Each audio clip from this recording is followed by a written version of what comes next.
Hello and welcome to Grade 6 Science chapter Exploring Magnets. In this chapter, we'll dive straight into the world of magnets. No boring stuff, just pure science fun. So, tie your seatbelts, keep your curiosity sharp, and get ready for a magnetic ride of discoveries. Did you know magnets can pull things without even touching them? Let's uncover their secrets today. Long, long ago, sailors set out on mighty adventures across the oceans. But wait, how did they know where to go? They didn't have Google Maps or any GPS, only a little magical rock called lodestone. This lodestone was a natural magnet, pulling iron towards it like magic. People were amazed. Whoa, a rock that pulls things?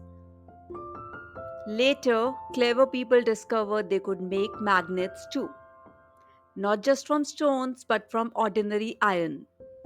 And today, we have gone even further. We have artificial magnets that come in all shapes and sizes. Have you ever noticed that some things jump to a magnet while others just sit there, totally ignoring it? That's because not everything in the world is attracted to magnets. The things that do get pulled by magnets are called magnetic materials. For example, iron, nickel, cobalt. They are like VIPs of the magnet club. They just can't resist it. But not everything is invited to this party. Materials like wood, plastic, rubber, or glass don't care about magnets at all. They are called non magnetic materials.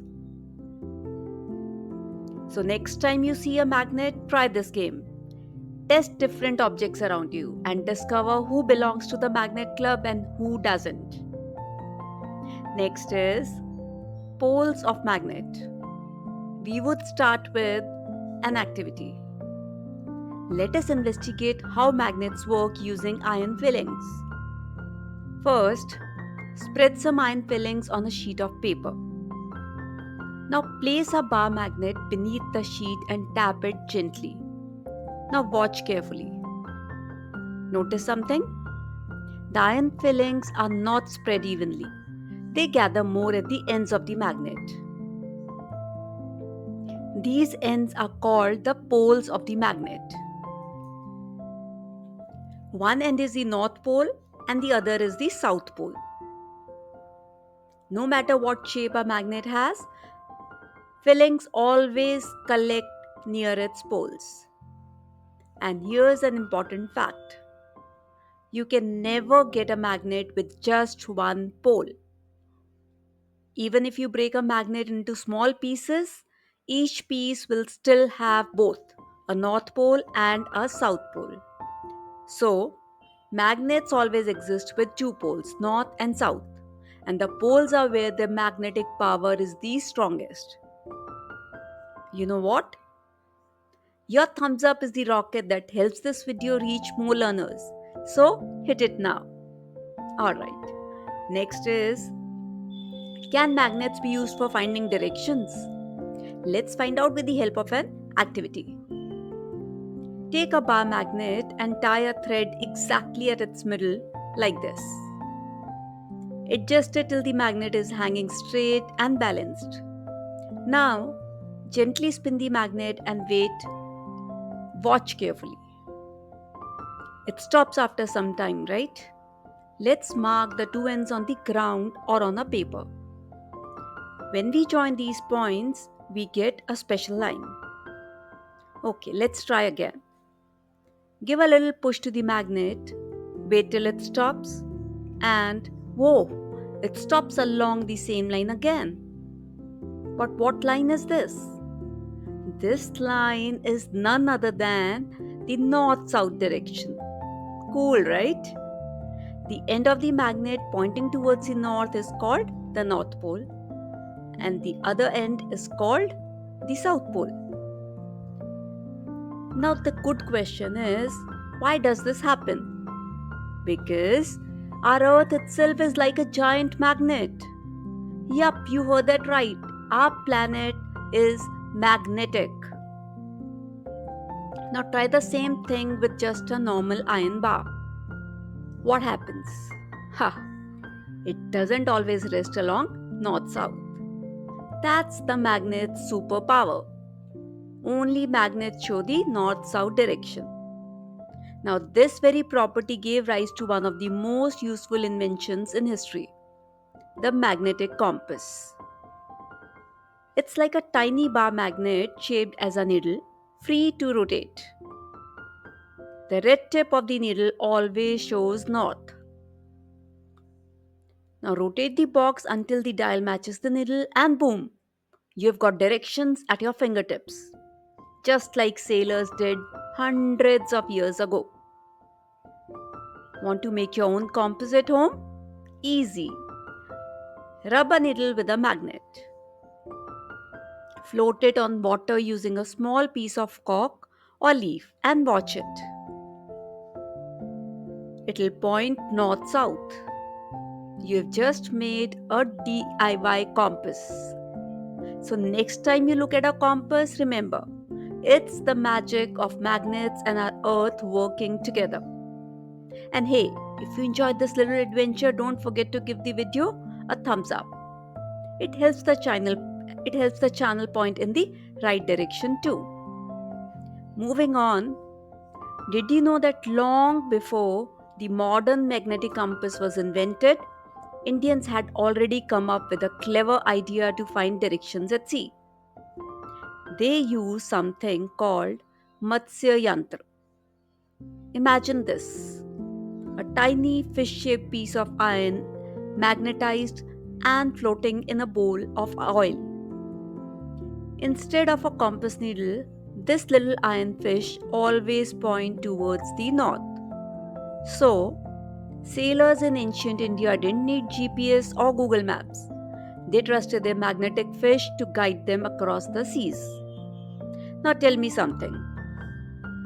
Have you ever seen two friends who hug tightly or run away as fast as possible? Well, that's exactly what magnets do.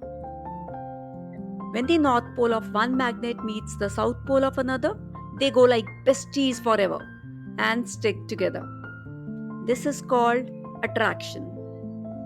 But if a north pole meets another north pole or a south pole meets south pole, they suddenly become like, no, stay away from me, and push each other back. That's called repulsion. Thus, we can conclude that unlike poles of two magnets, that is, north pole of one magnet and the south pole of another magnet, attract each other. The like poles, that is, north and north or south and south, they repel each other. Now, let's ponder upon this question. The compass needle is also a magnet.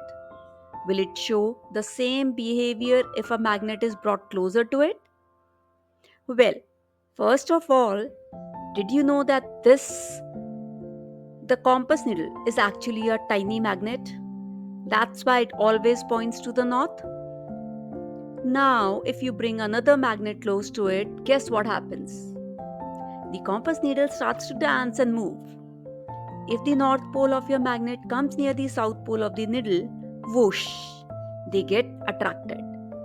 But if the north pole of your magnet faces the needle's north pole, push away. The needle swings in the opposite direction. So, yes, the compass needle shows the same behavior as any other magnet. Sometimes friendly, sometimes avoiding. Interesting? Now, tell me something. Suppose we place a piece of wood between the compass needle and the magnet. Will this affect the deflection of the compass needle? Tada! The needle still moves. That's because magnetic force can pass through wood. The compass doesn't care if there's a wooden wall in the middle, it still feels like the magnet. So, wood doesn't block magnetism. The compass will still get deflected. Now, if we repeat the process with cardboard sheet, thin plastic sheet, or a thin glass sheet, there would be no appreciable change in the deflection of the needle. Therefore, we can conclude that the magnetic effect can act through the non-magnetic materials. Now we come to the most interesting part of the chapter. It's time for some fun with the magnets. Can we make a garland with magnets? Yes, we can. Just bring a magnet close to pins or paper clips and they all join together like a shiny metal necklace. Let's try a game. Can you guide a steel ball through a maze without touching it? Just move a magnet under the cardboard tray and watch the ball zoom through. Want to see some more? Well, oops, a paper clip fell into the water. Instead of dipping my hand, I used a magnet to fish it out without even touching the water. Then came the racing cars. Will they zoom towards each other or run away? That depends.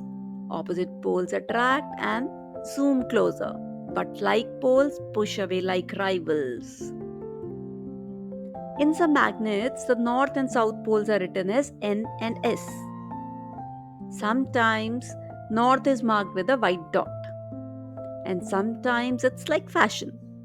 North is painted red and south is painted blue. Now magnet says, store me properly please. Keep me in pairs with unlike poles together. Put a wooden piece between us. And place 2 soft iron pieces across my ends.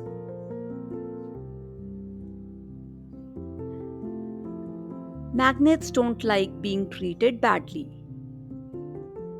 For horseshoe magnets, place the iron keeper directly across the poles.